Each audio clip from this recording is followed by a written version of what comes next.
तलाक एक गलत फैसला, अंतिम भाग। पिछले भाग में आपने जाना राजीव और सिया का तलाक हो जाता है। सिया अपने बेटे आर्यन के साथ और राजीव अपनी बेटी अन्वी के साथ रहता है। अब आगे।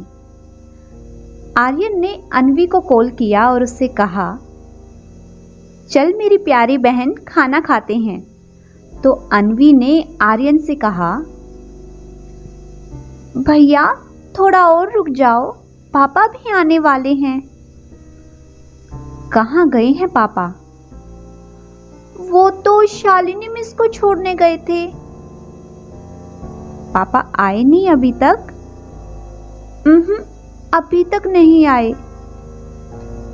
ओके, कोई बात नहीं अन्वी, हो सकता है पापा हॉस्पिटल चले गए हों। आर्यन और अन्वी की बात सुनकर सिया गुस्से से आग बबूला हो चुकी थी। उसके मन में हजारों ख्याल दौड़ने लगे थे। वो अन्वी से बोली, अन्वी बेटा, जैसे ही पापा घर आए उनसे बोलना मम्मा से बात करो। अन्वी बोली, हाँ मम्मा, जैसे ही पापा आएंगे मैं कॉल करूंगी। राजीव के आते ही अन्वी बोली, पापा मम्मा को आपसे बहुत ज़रूरी बात करनी है। राजीव बोला, ठीक है, चलो पहले खाना खाओ, फिर मैं मम्मी को कॉल कर लूँगा। खाना खाते टाइम अन्वी और आर्यन बात करते जा रहे थे। तभी राजीव ने सिया को कॉल किया। क्या हुआ सिया? अन्वी ने बताया कोई ज़रूरी बात करनी है। सिया गुस्से से बोली, राजीव चल क्या रहा है वहाँ? क्या हुआ सिया, बात क्या है? नहीं राजीव, अब आप अपनी हद पार कर रहे हैं। ठीक है, बेटी की टीचर है, घर आई, चाय पिला दी, कोई बात नहीं, पर आप उसे घर तक छोड़ने गए, ये सब क्या है राजीव? एक बात आप अच्छे से समझ लो, आइंदा मेरे घर में कोई लड़की ना आए, आगे से याद रखना, ये समझ आया आपको? अच्छा सिया, तुम्हारा घर, वो घर जिसको तुम छोड़कर चली गई, क्यों वही घर ना? मुझे आपकी कोई बात नहीं सुननी बस, और जो मैंने बोला है वो आप अच्छे से सुन लो, और उस शालिनी मिस से भी बोल देना मेरी बेटी से दूर रहे। राजीव मन ही मन मुस्कुरा रहा था। फिर वो सिया से बोला, ओके, आगे से शिकायत का मौका नहीं दूंगा। फिर सिया गुस्से से कॉल कट कर देती है। राजीव सोचने लगता है, आज इसे अपने सारे हक नजर आ रहे हैं। जिस दिन मुझे छोड़कर गई थी उस दिन कुछ नहीं सोचा। राजीव को सिया की बातें सुनकर बहुत गुस्सा आया और उसने सिया को फिर से कॉल किया। सिया, आज तुम्हें सब याद आ गया कि ये तुम्हारा घर है? उस दिन किसका घर था जब तुम अपना बैग लेकर घर से निकल गई थी? अब मेरी अपनी लाइफ है और मेरी जो मर्जी होगी मैं करूँगा। अब तुम्हें कोई हक नहीं मुझसे इस तरह बात करने का। हाँ, हर जगह सिर्फ मैं गलत थी, आप तो कभी कोई गलत काम करते ही नहीं। और ऐसे कैसे आपकी लाइफ है, और कैसे आप अपनी मर्जी से कुछ भी करेंगे, मैं भी देखती हूँ। ठीक है, देख लेना। और राजीव गुस्से में कॉल कट कर देता है। राजीव ने पहली बार सिया से इस तरह का बर्ताव किया था जिसने सिया को बहुत दुख पहुंचाया था। सिया बहुत ज़्यादा गुस्से में थी। उधर राजीव भी पुरानी बातें याद करके उदास हो जाता है। कुछ दिन बाद आर्यन अन्वी को बार बार कॉल कर रहा है, पर उधर से अन्वी का कोई जवाब नहीं आ रहा। यहाँ सिया भी परेशान है कि आखिर हुआ क्या है वहाँ। सिया सुधा को कॉल करती है क्योंकि राजीव से उसकी लड़ाई हो चुकी थी, जिसकी वजह से वो राजीव को कॉल नहीं कर रही थी। सुधा को कॉल किया तो सुधा ने बताया, दीदी मैं तो अपने गांव आई हुई हूँ, मेरे ससुर जी का देहांत हो गया है। मैं तो यहाँ 2 दिन पहले ही आ गई थी। इतने में अन्वी की कॉल आर्यन के पास आती है और आर्यन बोलता है, मम्मा मम्मा, अन्वी की कॉल आ गई। आर्यन अन्वी से पूछता है, अन्वी कब से कॉल कर रहा हूँ, कहाँ थी बहन तू? तो अन्वी बताती है, भैया पापा को फीवर हुआ है और सुधा आंटी भी नहीं है। पापा सो रहे हैं। मैंने कितनी बार उठाया, वो हाँ बोलते हैं पर उठ नहीं रहे। ना ही खाना ऑर्डर किया है, मुझे भूख लगी है। सिया अन्वी की आखिरी बात ही सुन पाई थी। वो बोली, बेटा पापा इतने टाइम तक सो रहे हैं, जाओ पापा से बात करवाओ। तो अन्वी अपने पापा के पास मोबाइल लेकर जाती है और सिया वीडियो कॉल पर राजीव की हालत देखकर घबरा जाती है। वो घबराते हुए बोली, राजीव क्या हुआ तुम्हें? पर राजीव अच्छे से अपनी आंखें भी नहीं खोल पा रहा था। ये देखकर सिया और ज्यादा डर जाती है। वो तुरंत अन्वी से बोली, अन्वी बेटा अभी आ रही हूं मैं वहां, आप पापा के पास ही रहना। ओके मम्मा। सिया फोन रखकर आर्यन से बोली, आर्यन जल्दी जल्दी अपने कपड़े रखो बेटा, पापा की तबीयत खराब है। पर मम्मा अभी तो रात हो गई है, कल चलते हैं ना? तो सिया गुस्से से बोली, तुम्हें समझ नहीं आ रहा है? मैंने बोला ना पापा की तबीयत खराब है, अन्वी भी अकेली है। फिर दोनों माँ बेटे अपना थोड़ा सामान पैक करते हैं और वहां जाने के लिए निकल जाते हैं।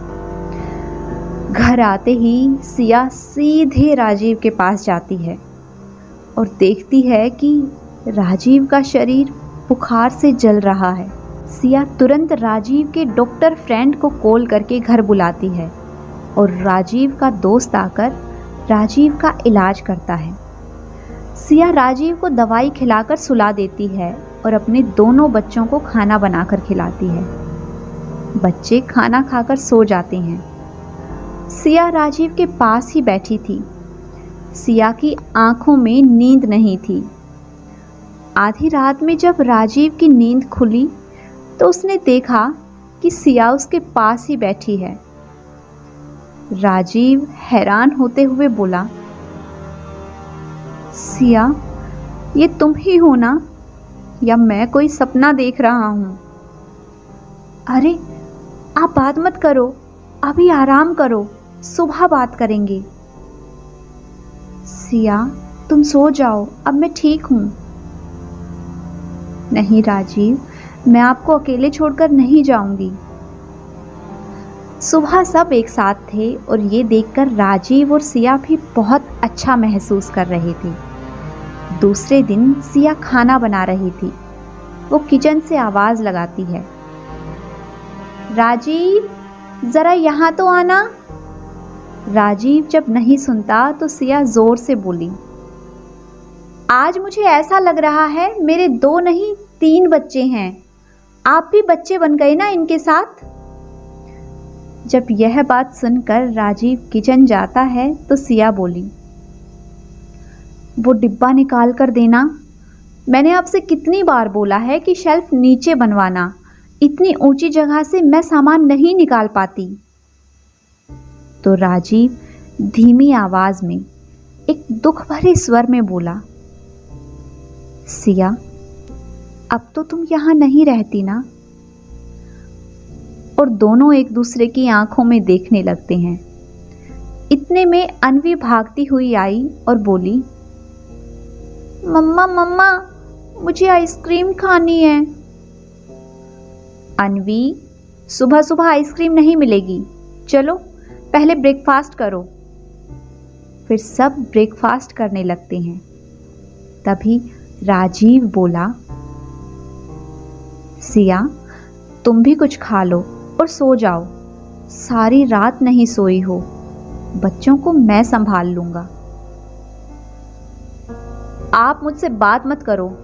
जब आपकी इतनी तबीयत खराब थी तो आपने मुझे बताना भी जरूरी नहीं समझा। राजीव नीचे आंखें किए हुए चोर नजर से सिया की तरफ देखता रह जाता है और अंदर ही अंदर मुस्कुराता रहता है। 3 दिन हो गए थे अन्वी को स्कूल में ना देखकर शालिनी मिस अन्वी से मिलने घर आ जाती हैं। अन्वी और आर्यन बाहर गार्डन में खेल रहे थे। अन्वी अपनी मिस को देखकर अंदर भागती हुई अपने मम्मी पापा के पास गई और बोली, मम्मा मम्मा, शालिनी मिस आई हैं। तो सिया राजीव से बोलती है, आप जाओ उनके पास बैठो, तब तक मैं उनके लिए कुछ खाने का लेकर आती हूँ। राजीव बाहर चला जाता है और सिया अन्वी से बोलती है, अन्वी, जब तक मैं ना आऊं तुम पापा के पास ही बैठी रहना। फिर सिया चाय लेकर जाती है और सभी चाय पीने बैठ जाते हैं। बातों ही बातों में शालिनी बोली, अन्वी 3 दिन से दिखी नहीं थी तो मैंने सोचा पता नहीं क्या बात है। राजीव जी, ये कौन है? मैं बताती हूँ, मैं अन्वी की माँ और राजीव की पत्नी सिया हूँ। सिया के मुंह से खुद को राजीव की पत्नी बोलना सुनकर राजीव मन ही मन मुस्कुरा रहा था, क्योंकि उसे पता था सिया शालिनी का नाम सुनकर चल जाती है। शालिनी बोली, ओ अच्छा, राजीव जी अब आपकी तबीयत कैसी है? तो राजीव बोला, हाँ अब पहले से बेहतर है, शायद कल से हॉस्पिटल भी जाना शुरू कर दूंगा। तो सिया बोली, अभी आप कहीं नहीं जाओगे, कुछ दिन और रेस्ट करो। शालिनी जाने लगती है तो राजीव उसे बाहर तक छोड़ने को जाने लगता है। तो सिया बोली, आप रहने दो, मैं जाती हूँ। सिया की आंखें देखकर राजीव के पैर फिर आगे ही ना बढ़ पाए। शालिनी के जाने के बाद सिया राजीव से बोली, अभी तो चलने की भी एनर्जी नहीं थी, अब बाहर तक जाना था छोड़ने। कुछ ज्यादा ही नहीं पैर और दिमाग चलने लगा आपका। इस फैमिली में फिर से खुशियों ने अपना ठिकाना बनाने की एक छोटी सी नाकाम कोशिश की थी। आज सिया को राजीव के पास आए 8 दिन हो चुके थे। सिया को कल जाना है और वो अपने और राजीव के साथ बिताए हुए पलों को याद करते हुए सामान पैक करने में लगी है। आर्यन और अन्वी भी उदास बैठी हैं। राजीव अपने रूम में अकेला बैठा कुछ सोच रहा है। सिया राजीव के पास उसके रूम में आई और उससे बोली, राजीव अपना ख्याल रखना और बाहर का खाना अभी मत खाना, और हाँ, अन्वी को भी मत खिलाना। तो राजीव ने कहा, मुझे खाना बनाना नहीं आता तो बाहर का ही खाना होगा ना। सिया, रुक जाओ ना। तो सिया ने कहा, कितने दिन रुक पाऊंगी राजीव, जाना तो होगा ही ना। राजीव रूम से उठकर चला जाता है। बाहर सिया राजीव को मनाने की कोशिश कर रही थी, पर राजीव एक बच्चे की तरह जिद किए हुए था। सिया जाने लगती है तो आर्यन अपने पापा से लिपटकर रोने लगा। अन्वी अपनी माँ की गोदी से उतरने को तैयार ही नहीं थी। फिर भी सिया जाने के लिए अपने कदम बढ़ा रही थी, मानो जैसे कोई उसे रोक रहा था। राजीव सिया का हाथ पकड़कर उसे अपनी तरफ खींचता है और गले से लगा लेता है।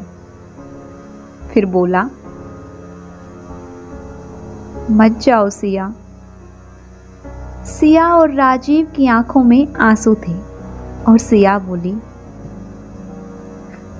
राजीव, मैंने क्या कर दिया? मुझे इतना भी गुस्सा नहीं करना चाहिए था। मुझे भी इतना समझना जरूरी था कि तुम भी हर्ट हुए हो। सिया, क्या हम फिर से अपनी जिंदगी शुरू नहीं कर सकते?